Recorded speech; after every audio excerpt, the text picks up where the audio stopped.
오늘 우리에게 주신 하나님의 말씀 마가복음 9장 22절부터 29절까지 말씀입니다.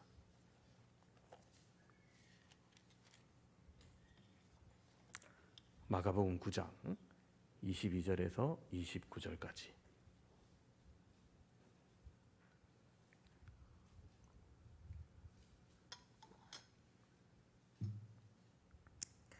제가 봉독하도록 하겠습니다. 귀신이 그를 죽이려고 불과 물에 자주 던졌나이다. 그러나 무엇을 하실 수 있거든 우리를 불쌍히 여기사 도와주옵소서. 예수께서 이르시되 할 수 있거든이 무슨 말이냐. 믿는 자에게는 능히 하지 못할 일이 없느니라 하시니 곧 그 아이의 아버지가 소리 질러 이르되 내가 믿나이다. 나의 믿음 없는 것을 도와주소서 하더라. 예수께서 무리가 달려와 모이는 것을 보시고 그 더러운 귀신을 꾸짖어 이르시되 말 못하고 못 듣는 귀신아, 내가 내게 명하노니 그 아이에게서 나오고 다시 들어가지 말라 하시매 귀신이 소리 지르며 아이로 심히 경련을 일으키게 하고 나가니 그 아이가 죽은 것 같이 되어 많은 사람이 말하기를 죽었다 하나 예수께서 그 손을 잡아 일으키시니 이에 일어서니라.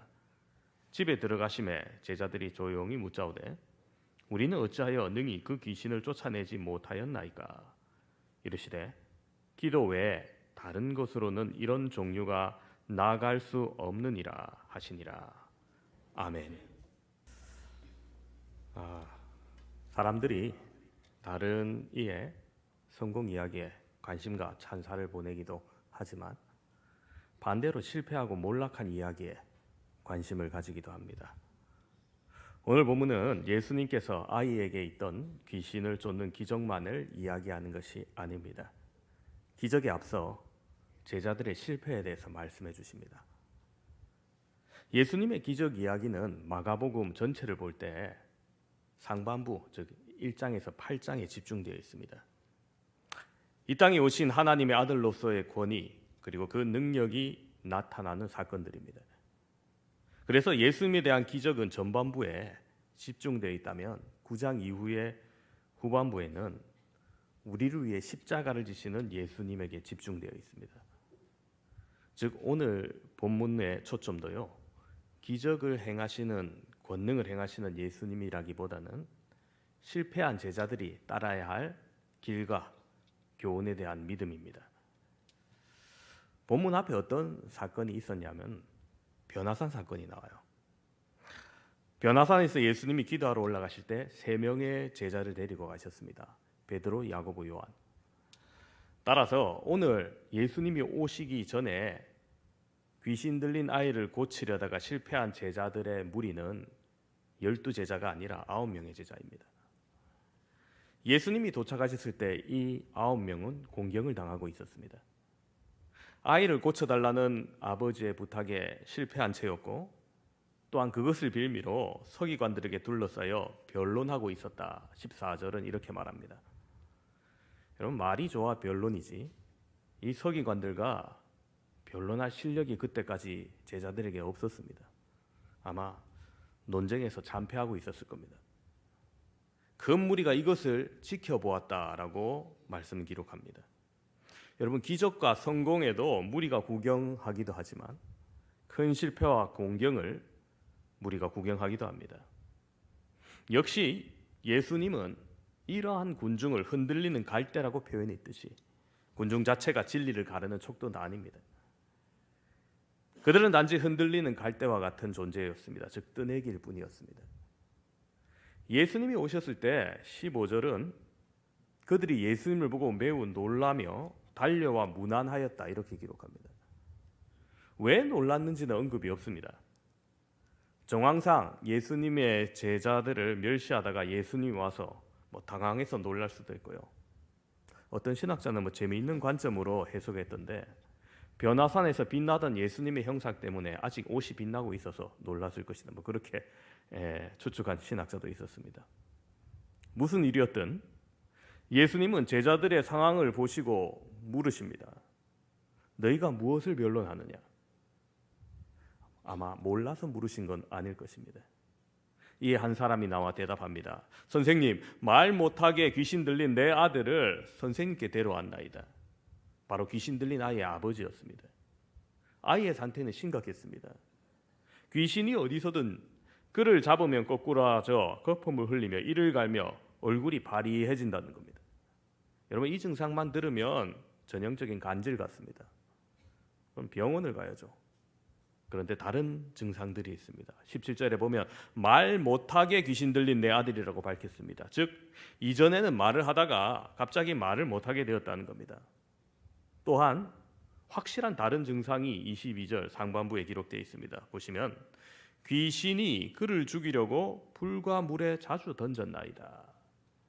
여러분, 간질에 걸렸다고 불과 물에 자신을 자주 던지지는 않습니다. 이것은 귀신의 본질로 인간성을 파괴하고 궁극적으로는 한 인간의 영과 육을 죽이려는 것입니다. 귀신이 한 아이의 정신을 지배하고 조종한 결과였습니다. 아버지는 이 상황을 말하면서 내쫓아달라고 예수님을 찾아온 겁니다. 그러나 예수님께서 변화산으로 기도하러 가신 동안 제자들이 아버지의 부탁을 들어주기 위해서 시도하였습니다. 하지만 그들은 능히 하지 못하더이다, 즉 실패했습니다. 이 아비의 말을 들은 예수님께서 대답하십니다. 19절에 대답하여 이르시되 믿음이 없는 세대여, 내가 얼마나 너희와 함께 있으며 얼마나 너희에게 참으리요, 그를 내게로 데려오라 하시매. 이제 십자가를 지시기 얼마 전이기 때문에 예수님께서 아마 그리 책망하신 것 같습니다. 아이를 예수님께로 데려오니 귀신이 예수님을 보고 심한 경련을 일으킵니다. 귀신이 주님을 보고 끝까지 대항하는 겁니다. 그러나 여러분, 이런 악한 세력의 속성이 그래요. 예수님을 이길 수도 없고 오직 자신보다 약한 아이에게 더욱더 몸부림치게 하는 겁니다.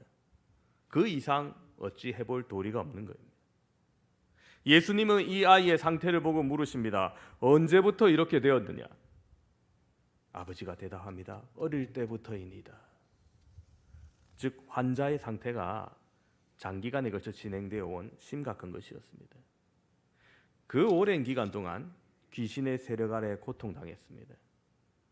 아이가 불과 물에 던져지며 자주 죽을 고비를 넘겼습니다. 아비가 간구합니다. 무엇을 하실 수 있거든 우리를 불쌍히 여기사 도와주소서. 23절에 예수님께서 이렇게 대답합니다. 예수께서 이르시되 할 수 있거든이 무슨 말이냐? 믿는 자에게는 능히 하지 못할 일이 없느니라. 여러분, 그렇습니다. 예수님은 그 아비가 강조한 할 수 있거든 이란 표현에서 믿음의 결핍을 예리하게 집어내십니다. 그리고 믿는 자에게 능히 하지 못할 일이 없느니라 말씀합니다. 그렇습니다. 여러분, 환자의 아버지는 예수님의 능력을 의지해서 예수님이 할 수 있다면 해달라고 요청했지만 예수님은 전혀 반대로 자신의 능력 유무와 상관없이 별개로 환자의 아버지가 예수님에 대한 신뢰와 그분의 능력에 대한 믿음에 치병이 달려있다고 말씀하는 겁니다. 아이의 아버지는 다시 한번 예수님께 간구합니다. 24절 보시면은 곧 그 아이의 아버지가 소리질러 이르되 내가 믿나이다, 나의 믿음 없는 것을 도와주소서 하더라. 여러분, 그렇습니다. 이 아버지는 겸손히 자기 신앙의 부족함을 고백하면서 하나님의 도움을 요청합니다. 여러분, 바로 이것이 기도인 겁니다. 나의 부족함을 아뢰면서 하나님의 도우심을 구하는 것이 바로 기도입니다. 자신의 공로에 근거하지 않고 오직 하나님의 은총만을 간구하는 겸손함이 있어야 됩니다. 예수님은 이 고백에 은혜를 주십니다. 귀신을 꾸짖어 이르시되 말 못하고 못 듣는 귀신아, 내가 내게 명하노니 그 아이에게서 나오고 다시 들어가지 말라. 예, 귀신이 소리 지르며 아이가 심히 경련을 일으키더니 쓰러집니다. 죽은 것처럼 조용합니다. 주변 사람들이 웅성거립니다. 야, 죽은 거 아니야 하면서. 그때 예수님이 그의 손을 잡아 일으키니 아이가 일어납니다. 고침을 받은 겁니다. 사건이 끝나고 제자들이 조용히 묻습니다. 우리는 어찌하여 능히 귀신을 쫓아내지 못하였나이까? 여러분, 서두에 말씀드렸듯이 마가복음에서 이 사건을 통해서 말씀하고자 하는 것은 제자들의 실패입니다. 왜 못 쫓아냈을까? 그들은 이미 귀신을 쫓아낸 경험이 있는 사람들입니다. 마가복음 6장에 보면 예수님께서 12제자를 가르치시고 또 둘씩 짝지어서 전도하러 보내실 때 권능을 주시며 복음을 전하게 하셨습니다. 그래서 6장 13절에 이렇게 기록합니다. 많은 귀신을 쫓아내며 많은 병자에게 기름을 발라 고치더라. 예, 그렇습니다. 그들은 이미 유경험자입니다. 그런데 왜 실패했을까요? 예수님이 명백한 답변을 주십니다. 29절에 이르시되 기도 외에 다른 것으로는 이런 종류가 나갈 수 없느니라 하시니라. 여러분, 예수님의 이러한 말씀은 제자들이 귀신 축출 시도에 앞서서 충분한 기도를 하지 않았음을 전제합니다. 어쩌면 제자들의 상황이 너무나 급박해서 기도할 시간이 없거나 혹은 여유를 갖지 못했을 수도 있습니다. 눈앞에 아이가 파르르 떨며 거품을 물고 쓰러지고 많은 구경꾼들이 모이고 했을 때 기도의 분위기가 나지 않았을 수도 있습니다.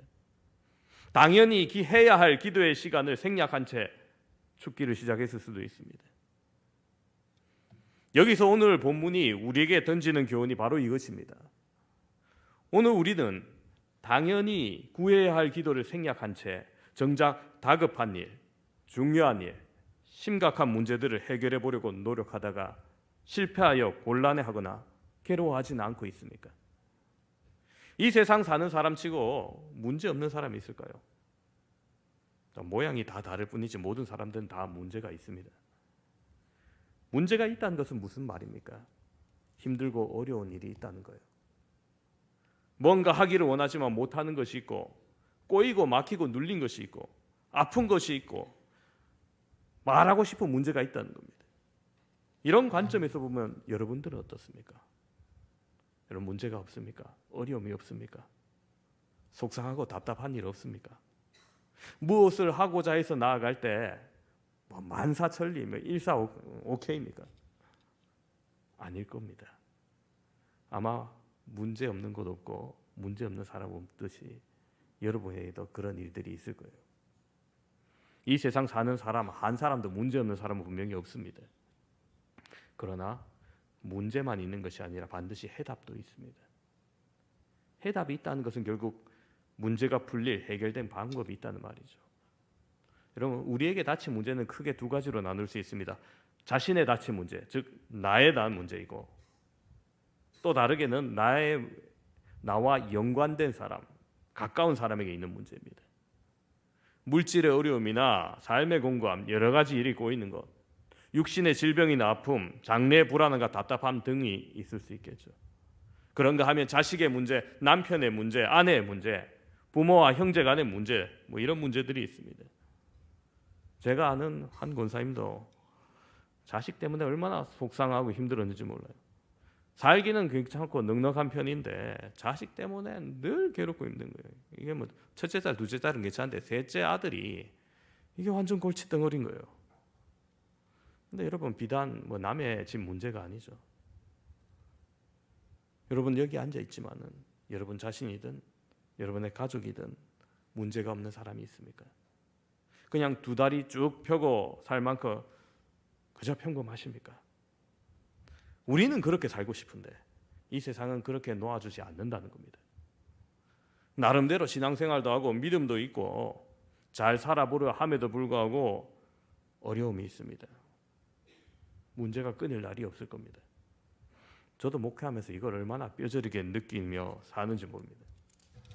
여러분, 목사가 하는 일, 교회가 하는 일, 다른 거 하는 거 아니잖아요. 어떻게든 하나님을 영화롭게 하고 성도들이 다 잘 되고 그렇게 하는 것이 목사고 교회의 일인데, 그렇다면 하나님께서 그런 일 다 그냥 잘 되게 해주시면 좋지 않습니까? 다른 사람이면 몰라도 다른 곳이면 몰라도 목사가 하고자 하면 하나님께서 문제없이 모든 거 다 잘 이루어주시고 팍팍 이루어주시면 얼마나 좋습니까? 교회가 사업을 해서 돈 벌자고 하는 것도 아닌데 어떻게든지 하나님의 백성 믿음으로 잘 세워나가고 세상의 빛과 소금이 되며 자신도 행복하고 남도 행복하게 하는 그런 사람이 되고자 하는 것이 교회의 일 아닙니까?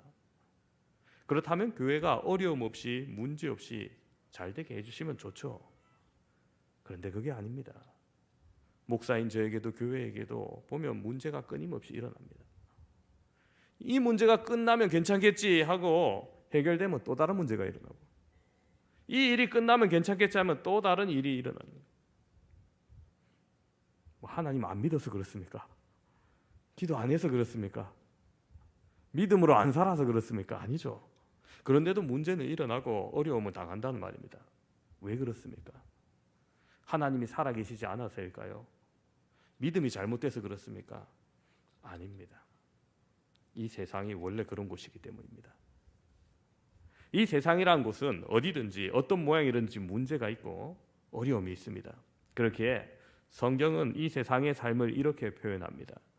시편 90편 10절에 우리의 연수가 70이요 강건함은 80이라도 그 연수의 자랑은 수고와 슬픔뿐이요 신속기간이 우리가 날아가나이다. 우리의 짧은 인생 그때 당시 기대 수명 70년 80년밖에 안 되는 그 삶도 결국 수고와 슬픔의 세상이라고 표현한 겁니다. 그렇게 문제가 항상 있다는 겁니다. 힘든 것 당연합니다. 어려운 것, 답답한 것, 괴로운 것 당연한 겁니다. 그런데 문제를 만난 대부분의 사람들이 그 문제 앞에서 어떻게 하냐는 거예요. 문제 앞에 원망하고 불평하고 낙심하고 좌절합니다. 이스라엘 백성들을 보시면은 그들의 광야 40년 참 많은 어려움과 문제를 만났습니다. 물질의 문제를 만나고 먹고 사는 문제를 만나고 사람 사이의 문제를 만납니다. 그런데 이들이 문제를 만날 때 어떻게 했느냐?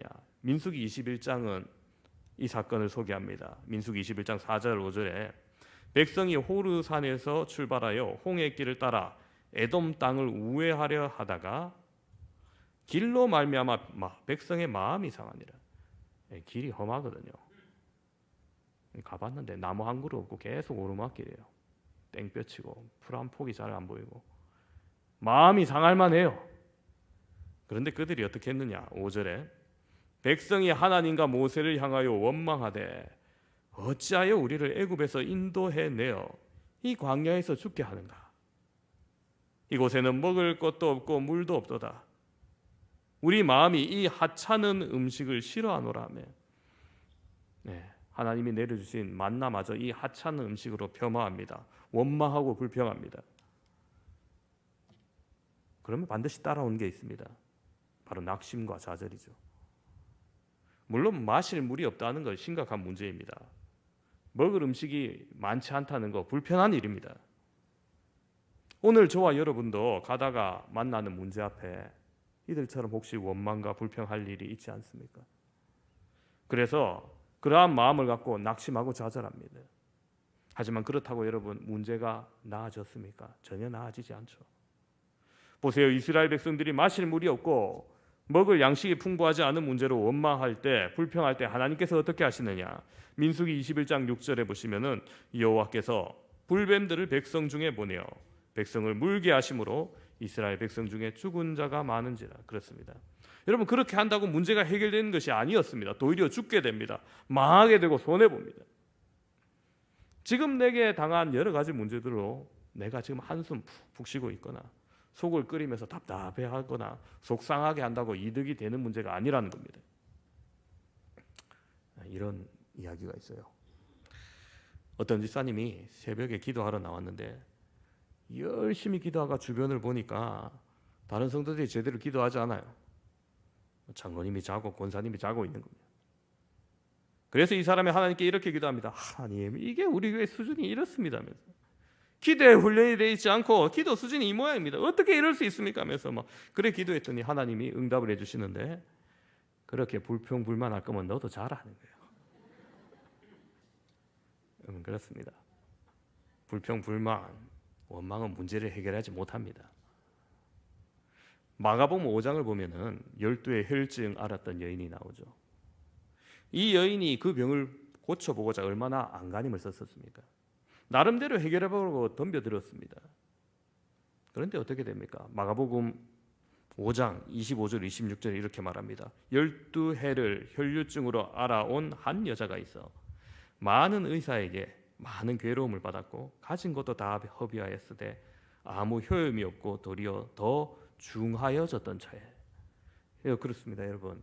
인간의 노력과 의지로도 어찌할 수 없는 문제가 너무나 많이 있어요. 물론 우리가 처음 문제를 만났을 때 나름대로 그 문제를 해결해 보려고 이리저리 뛰고 뭐 노력해 봅니다. 안 되면 어떻습니까? 많은 사람들이 괴로우니까 술도 마시고 담배도 피워봅니다. 아니면 말이 좀 통한다 싶은 사람에게 찾아가 자시 속내를 다 털어놓고 하소연 합니다. 수다를 떱니다. 말을 좀 많이 하니 괜찮아지는가 싶지만은 그런 기분 들지만 어떻습니까? 문제는 전혀 해결되지 않았죠. 여전히 힘이 듭니다. 그렇게 시간이 가면 갈수록 더욱더 꼬입니다. 그렇다면 여러분, 누가 무엇이 그 문제를 해결하는 해결자입니까? 분명한 것은 우리 앞에 문제가 없는 것이 아니라 분명히 산더미처럼 쌓여있고 또 다가옵니다. 방법이 없을까요? 아닙니다. 방법이 있습니다. 해결이 됩니다. 그 문제의 해결 방법이 인간의 의지와 노력이 아닙니다. 스가랴서 4장 6절에 이렇게 말합니다. 그가 내게 대답하여 이르되 여호와께서 스룹바벨에게 하신 말씀이 이러하니라. 만군의 여호와께서 말씀하시되 이는 힘으로 되지 아니하며 능력으로 되지 아니하고 오직 나의 영으로 되느니라. 아멘. 그렇습니다. 여러분과 저로 그 능력으로는 되지 않지만 하나님으로서는 된다는 겁니다. 오늘 읽었던 본문을 여러분 기억해 보십시오. 귀신 들려 간질 증상으로 고생하는 아이를 고쳐달라고 부모가 데려왔지만 제자들이 또 나름대로 고쳐보려고 힘쓰고 애썼지만 얼마나 힘썼겠어요. 그래도 명색이 예수님의 제자들인데 많은 군중들도 모였는데 그들을 의식해서라도 정말 열심을 내었지 않겠습니까? 그런데 뭐라 말합니까? 그들이 능히 하지 못하더이다 말합니다. 그런데 예수님께서 꾸짖으시니 귀신이 나가고 아이가 그때부터 낫습니다. 제자들은, 사람들은 하지 못했지만 주님께서 말씀하시니 그 문제가 깨끗이 해결되었습니다. 무슨 말입니까? 오늘 저와 여러분에게 있는 문제, 그 문제가 어떤 문제이든 우리는 그 문제를 해결할 능력도 힘도 없지만 주님께서는 모든 문제를 해결하실 수 있는 능력과 힘을 가지고 계신 해결자라는 것입니다. 세상에 돈이 해결하는 것이 아니라 예수님이 해결하십니다. 세상에 힘이 있고 빽이 있는 사람이 해결자가 아니라 바로 주님이 해결자인 것입니다. 저와 여러분에게 있는 무거운 짐을 풀어 해결해 주실 분 오직 예수 그리스도 계십니다. 지금 내게 닥친 문제를 능히 해결하실 분 주님께 나오시기 바랍니다. 저와 여러분을 힘들게 하고 답답했던 그 속상한 여러 가지 문제들 해결하실 분 오직 예수님이십니다. 그러니 어떻게 해야 됩니까? 여러분, 문제를 가지고 주님께 나아가야 됩니다. 기도해야 됩니다. 기도 외에는 다른 방법이 없는데 기도하지 않고 계속 한숨만 쉬고 걱정만 하고 계시지는 않습니까? 제발 여러분에게 있는 문제를 엉뚱한데 끌어안고 가지 마시기 바랍니다. 절벽 앞에 가지 마시고 무당에게 가서 묻지 마시고 예수님 앞에 나와야 됩니다.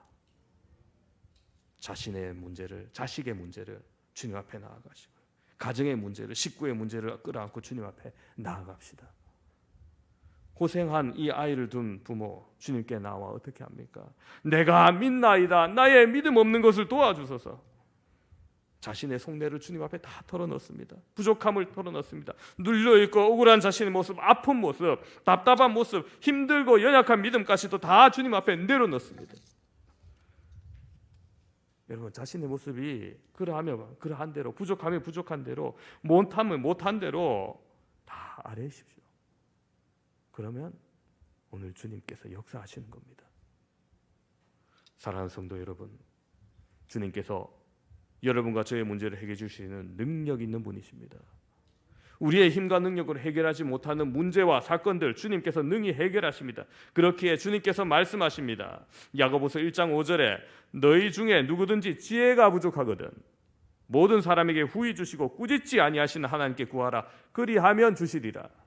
아멘. 그렇습니다. 여러분, 다른 데 구하지 마시고 다른 사람에게 구하지 마시고 주님께 구하시기 바랍니다. 왜 내 문제를 해결해 주실 주님이 계신데 주님께 구하면 주시겠다고 약속하시는데 왜 기도하러 나오지 아니하십니까? 왜 고집 피우십니까? 왜 지름길을 놔두고 돌아가려고 하십니까? 해결이 안 되는 길만 찾아가십니까? 주님께 아뢰읍시다. 주님은 반드시 해결하십니다. 우리가 주님께 아뢰일 때 주님은 우리의 문제를 힘을 주시고 지혜를 주실 거라고 약속하십니다. 오늘 말씀 29절에 이렇게 말합니다. 일시되 기도 외에 다른 것으로는 이런 유가 나갈 수가 없느니라 하시니라. 그렇습니다, 여러분. 요즘 여름 휴가다 뭐다 해서 새벽 기도 숫자가 막 줄어 보여요. 아예 한 번은 뭐 저기 다른 교회 권사님들 뭐 집사님들 오신 수랑 우리 교회 성도님들 비슷해요. 뭐 저기 직원들 빼니까 이게 뭐야 싶어. 우리 권사님 장로님들은 다 어디 가고 뭐 다른 교회 권사님들이 이리 자리 차고 있는 거예요. 그래서 중직자들한테 한 분씩 새벽기도 참석에 대해서 얘기하면 다 이런저런 이유를 말씀하십니다. 뭐 제가 들어도 뭐 그럴만해요. 그러면서 끝에 뭐라고 하시느냐? 아이고 뭐 다른 사람들 왜 참석 안 해서 그러냐? 근데 여러분 다른 분도 마찬가지입니다. 다 그럴 사정이 있어요. 여러분 그렇지만 그럼에도 불구하고 여러분 기도에 힘쓰지 않으시면 능히 할 수 없는 일들이 있는 겁니다. 기도하지 않고 문제가 해결되기를 원하고 기도하지 않고 부흥하기를 원하고 여러분 그런 소망에 하나님 결코 응답해 주시지 않습니다. 오히려 그렇게 되면 안 되는 거예요. 기도하지 않아도 시원찮게 기도해도 되더라. 뭐 별로 안 했는데 부흥되더라. 이래 되면 더 큰일입니다. 다음에도 계속 그렇게 하거든요. 기도 외에는 안 되는 것이 있는 겁니다. 오늘 함께 예배드리는 사랑하는 성도 여러분, 기도의 자리에 힘쓰시기 바랍니다. 늘 하는 광고를 해서 그냥 흘려듣지 마시고 여러분, 우리의 어떤 문제든지 상관없습니다. 어떤 형편이든지 상관이 없습니다. 내가 그 문제를 끌어안고 있다고 해서 여러분 해결 안 될 거 분명한 사실입니다. 내가 끌어안고 있어봤자 더 힘듭니다. 나름대로 해결해 보지만 그게 해결 방법이 되지 못할 때가 많습니다. 그러나 길이 있습니다. 해결된 길이 있습니다. 예수님이 문제를 해결하는 해결자이십니다. 예수님께 나아갑시다. 그리고 그 문제를 아뢰시고 해결해 주시기를 간구합시다. 좋으신 주님께서 반드시 저와 여러분에게 힘들고 어려운 문제를 해결해 주실 줄로 믿습니다. 그렇게 기도의 자리에 나아오시는 저와 여러분 되시기를 주님의 이름으로 축원합니다.